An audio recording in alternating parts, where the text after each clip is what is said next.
Aujourd'hui, je voudrais bien dire que je vais vous filer un hack, mais c'est pas complètement vrai.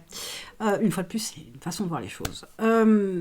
L'idée étant d'avoir une approche qui vous permette de ne plus être malheureux, littéralement, et surtout d'éviter au maximum l'insatisfaction.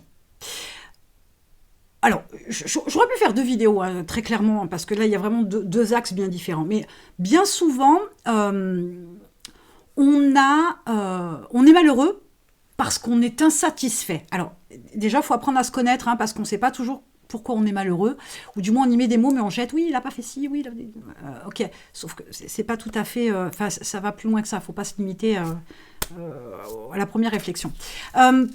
L'idée étant que on peut avoir des attentes sur autrui, sur son business, sur tout un tas de choses, des objets, fonctionnalités de sa voiture, par exemple. Enfin, voilà, on avait confiance dans la marque, finalement on est insatisfait, on avait des attentes de qualité, on les a pas. Donc il y a tout un tas de choses comme ça. Je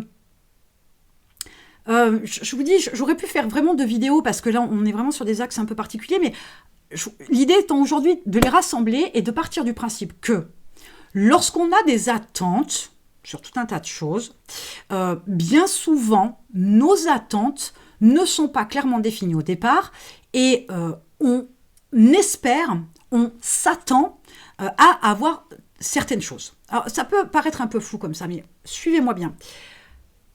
Si on part sur cette approche-là, si on part sur ce postulat de « je pensais que j'aurais ça, je pensais qu'il ferait ça, je m'attendais à ce que… » Voilà, c'est les phrases qu'on se dit, hein, très clairement.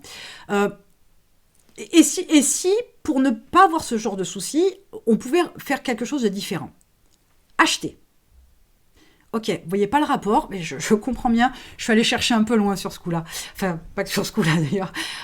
L'idée, c'est quoi? L'idée, c'est que si vous souhaitez avoir, je sais pas moi, un véhicule, vous avez vos critères de sélection, la couleur, les fonctionnalités, les options, le confort, enfin bon, peu importe. Dans la réflexion que vous avez sur le choix de la voiture que vous allez faire, vous pourriez vous dire, parce qu'on se le dit tous, hein, quelque part, mais c'est pour tout un tas de choses. Ouais, ben, je m'attends bien qu'à ce prix-là, je vais avoir ça, par exemple. Sauf que vous achetez le véhicule et au final, le truc que vous pensiez avoir d'office, parce qu'au prix où vous payez la voiture, il est censé avoir ça c'est dans votre tête. Le problème, c'est que là, il y a une attente qui sera insatisfaite et vous allez être malheureux. Donc, si vous achetez la voiture en posant clairement les choses et en disant « ça, je le souhaite, est-ce que c'est inclus? Non, je paye ». Vous anticipez votre insatisfaction et vous anticipez votre malheur. Ça paraît logique. Tout ça pour en arriver à quelque chose de très clair. Aujourd'hui, je vous dis, vous avez tout un tas d'attentes. Posez-vous la question, est-ce que les attentes que vous les avez clairement exprimées et fait la démarche de vérifier que c'était validé dans la démarche de l'autre, dans l'achat que vous faites, dans la stratégie que vous mettez en place, peu importe. Et si vous n'avez pas, payez. Parce qu'en général, les attentes qu'on a sont quelque chose qui ont une importance particulière et qui, de toute façon, si elles ne sont pas satisfaites, risquent de générer ce mal-être, ce malheur de manière générale. Donc, ça a de l'importance, sinon ça ne générerait pas cette émotion, on est d'accord. Donc, il est important de comprendre qu'on a tout un tas de situations dans lesquelles on se retrouve, où on est malheureux parce qu'on est insatisfait, il y a quelque chose ou quelqu'un qui n'a pas répondu à nos attentes. Mais les attentes n'étaient pas exprimées, les besoins n'étaient pas exprimés, les envies n'étaient pas exprimées, et rien n'a été mis sur la table pour avoir l'info ou pour acheter.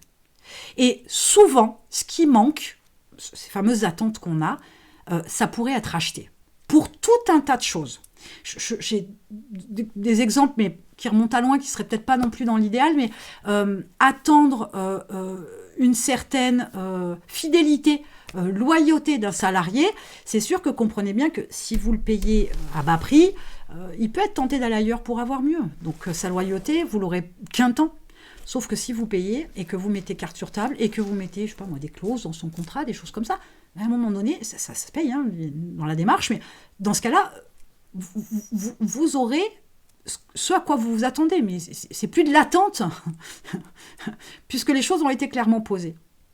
Donc c'est intéressant aussi de voir que bien souvent, il y a tout un tas d'attentes qui ne sont pas satisfaites, de besoins, de désirs, etc., et qui nous rendent malheureux, qui nous lèsent, nous font du mal, etc., parce qu'on n'a pas fait la démarche déjà de poser les choses, mais surtout de pouvoir mettre carte sur table la démarche d'achat, parce que des fois ça tient qu'à ça, il y a d'autres angles là, on est bien d'accord, c'est pas le seul, mais c'en est un.